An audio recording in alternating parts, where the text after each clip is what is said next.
Hello everyone. Business law की इस class में आज हम कॉन्ट्रैक्ट ऑफ एजेंसी के बारे में बात करेंगे। पिछले क्लासेस में हमने बेलमेंट के बारे में बात की थी। बेलमेंट का कॉन्ट्रैक्ट, निक्षेप के अनुबंध के बारे में और उसके जो भी इम्पॉर्टेंट पार्ट्स थे उनके बारे में हमने पढ़ा था।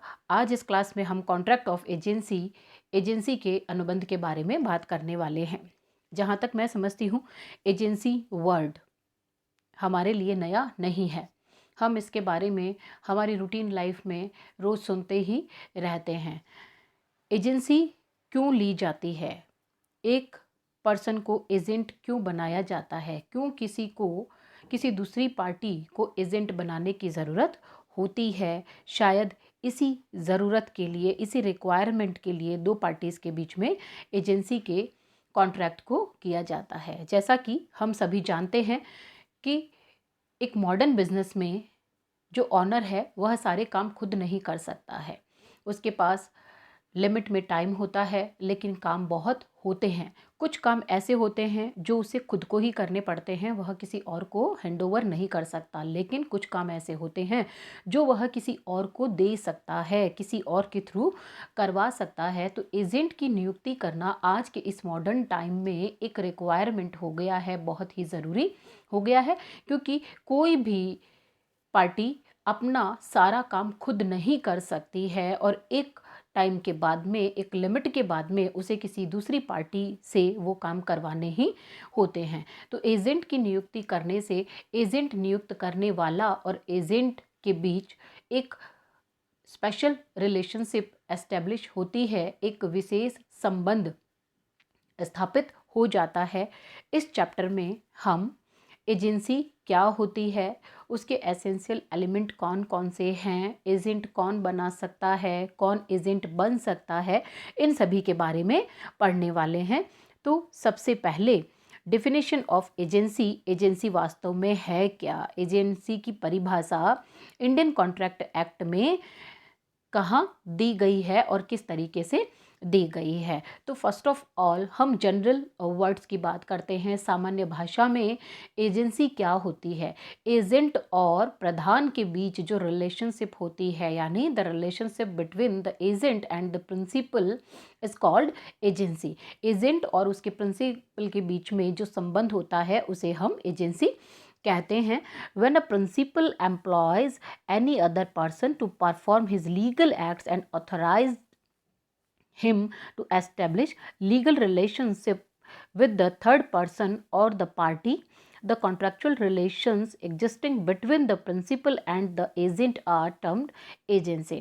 यानी जब एक प्रधान एक दूसरी पार्टी को अपने लीगल यानी अपने वैधानिक कार्य करने के लिए उसे अधिकृत करता है और ऐसी पार्टी यानी ऐसा व्यक्ति उसके और थर्ड पार्टी के बीच में लीगल रिलेशनशिप क्रिएट करने का काम करता है, तो इस तरह उन दोनों के बीच में जो कॉन्ट्रैक्चुअल रिलेशंस हैं, जो अनुबंधात्मक संबंध होते हैं, उसे ही हम एजेंसी कहते हैं। According to Wharton, agency is such a contract by which a person prudently accepts the responsibility of any other person of the party in certain business relations। वर्टन ये कहते हैं कि एजेंसी एक ऐसा कॉन्ट्रैक्ट है जिसमें एक पार्टी किसी दूसरी पार्टी की रेस्पॉन्सिबिलिटी को अपने ऊपर लेती है बिजनेस के कुछ काम को करने के लिए, और ऐसे काम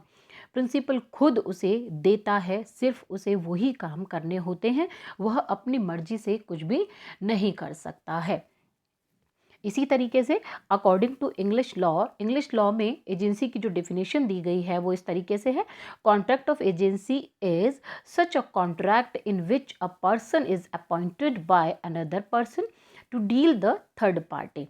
यानी एक पार्टी को अपॉइंट किया जाता है किसी दूसरी पार्टी के द्वारा किसी तीसरी पार्टी के साथ डील करने के लिए with the object to establish lawful और legal relationship between the principal and the third person और ऐसा इसलिए किया जाता है ताकि प्रिंसिपल और थर्ड पार्टी के बीच में वैधानिक संबंध स्थापित किए जा सकें।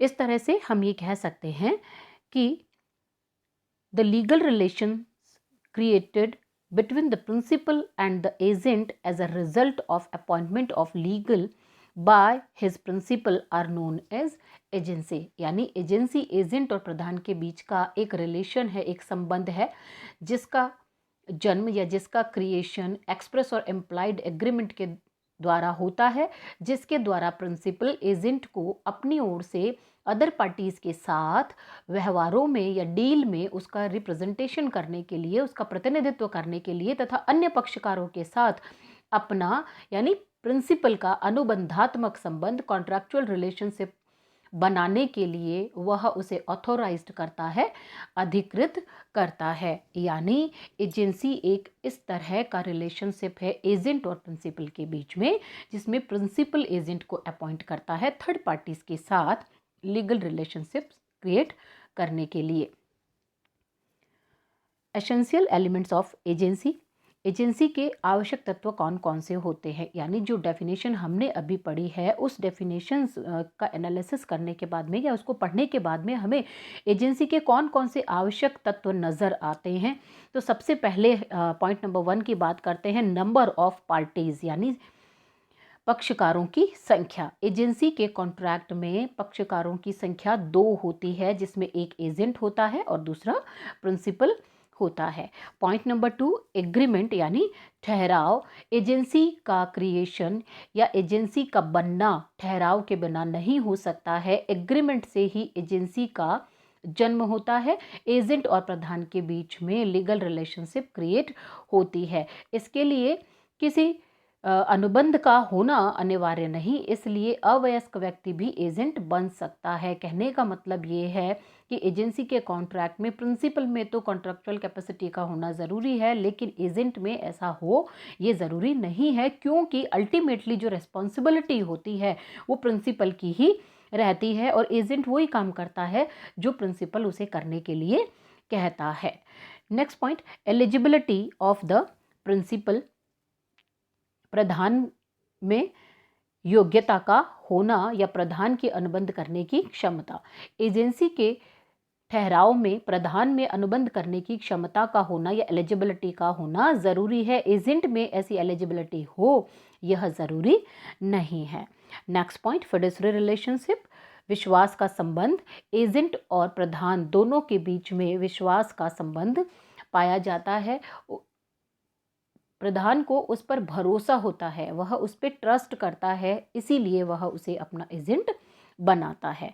अथॉरिटी बाय प्रिंसिपल, जैसा कि हम सभी जानते हैं कि दोनों के बीच में एक एग्रीमेंट होता है और ऐसा एग्रीमेंट होने से एक पार्टी किसी दूसरी पार्टी का एजेंट बन जाती है और ऐसी सिचुएशन में प्रिंसिपल यानी प्रधान ही उसे अधिकृत करता है, उसे अथॉरिटी देता है अपनी तरफ से कुछ काम करने के लिए। Intention to act on behalf of the principal, यानी प्रधान की ओर से कार्य करने का उद्देश्य। जैसा कि हम जानते हैं कि प्रिंसिपल सारे काम खुद नहीं कर सकता है, उसके पास जब बहुत सारे टास्क हो जाते हैं तो वह कुछ टास्क दूसरे को हैंडओवर करता है। तो इस कंडीशन में जो दूसरी पार्टी होती है उसका इंटेंशन ही यही होता है कि वह अपने प्रिंसिपल के बिहाफ पर काम करता है।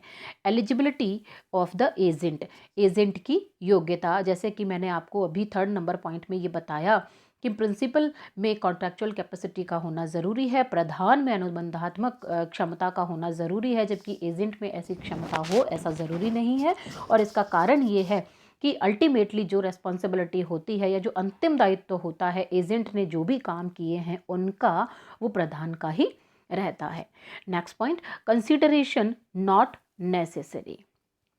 हम ये जानते हैं कि कोई भी एग्रीमेंट कंसिडरेशन के बिना नहीं होना चाहिए।